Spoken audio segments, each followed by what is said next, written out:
So in life, there are moments when you stop and ask yourself, how did I get here? Like, why am I standing here? Well, this is definitely one of those moments for me. And I find myself going back to the beginning, back to my roots. I was born to incredible parents, amazing parents who served as doctors in the Indian Army. I was the firstborn. And as far back as I can remember, I made my parents very proud and happy 99% of the time. Okay, slight exaggerations of personal achievements are allowed from time to time, don't you think? My brother was born a few years later, and even then, nothing changed for me. We were both given equal opportunities, and I want to emphasize this. I want to really emphasize this for you because I don't think a lot of people might understand that being equal might seem very normal.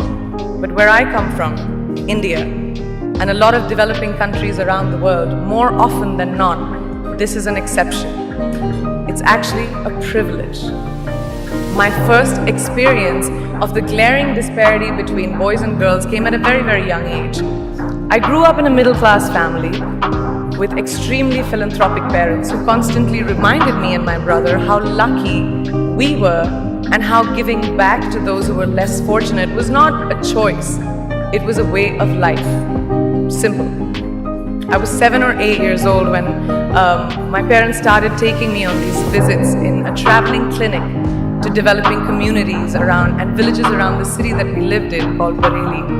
We were packed into this ambulance and my parents would provide free medical care to people who couldn't afford it. My job at the age of 8 was assistant pharmacist.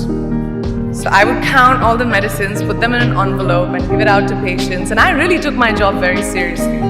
Very seriously. But the more I went on these expeditions, the more I began to notice the simplest things that distinguished a boy from a girl or a man from a woman. For example, girls were pulled out of school when they hit puberty because they were considered ready for marriage and babies. That's 12 and 13, while boys still enjoyed their childhood. Or basic human rights such as healthcare were denied just because they were women. Let's call this whole experience trigger number 1 for me. Fast forward a few years and many, many triggers in between. Like a producer-director, for example, early on in my career, I must have been about 18 or 19, telling me that if I didn't agree to the ridiculous terms or painfully low salary in his movie, that he would just replace me. Because girls are replaceable in the entertainment business. That was a memorable one. Made me decide to make myself irreplaceable.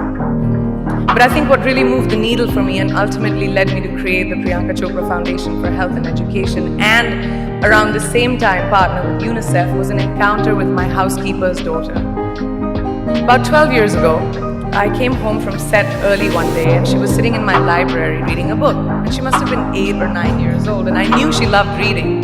So I asked her, I was like, it's a weekday, why aren't you in school? And she said, oh, I don't go to school anymore. So I went and asked her mother and I said, why isn't she in school? And her mom said that her family couldn't afford to send her and her brothers to school, so they chose the boys. The reason? She would eventually get married and it would be a waste of money. I was completely blown and it shook me to my core. Eventually, I decided to cover the cost of her education so that she could continue to learn, because education is a basic human right.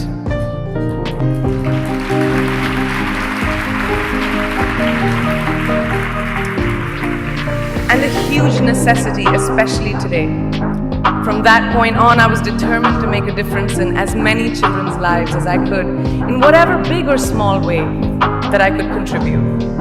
There's a really, really beautiful quote that I read recently, and I think it's absolutely appropriate to explain what I'm trying to say today.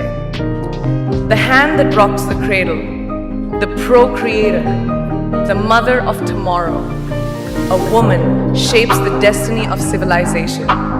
Such is the tragic irony of fate that a beautiful creation such as a girl child is today one of the gravest concerns facing humanity.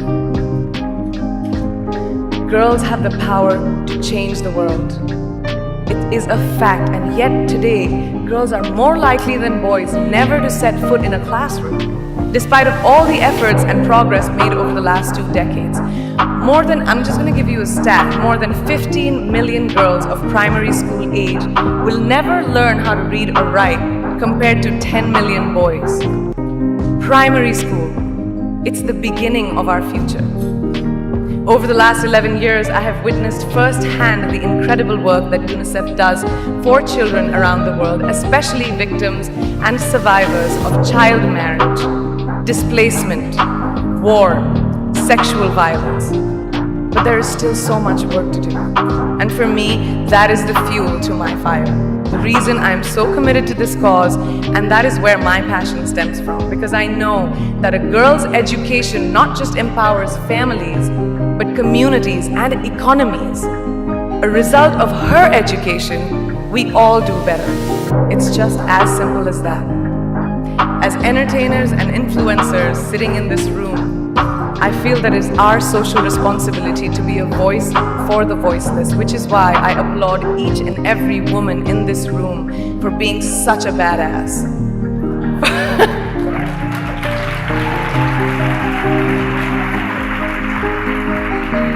For using your platform and your voice to contribute to change, and for ensuring that there is not even one lost generation as long as we are alive.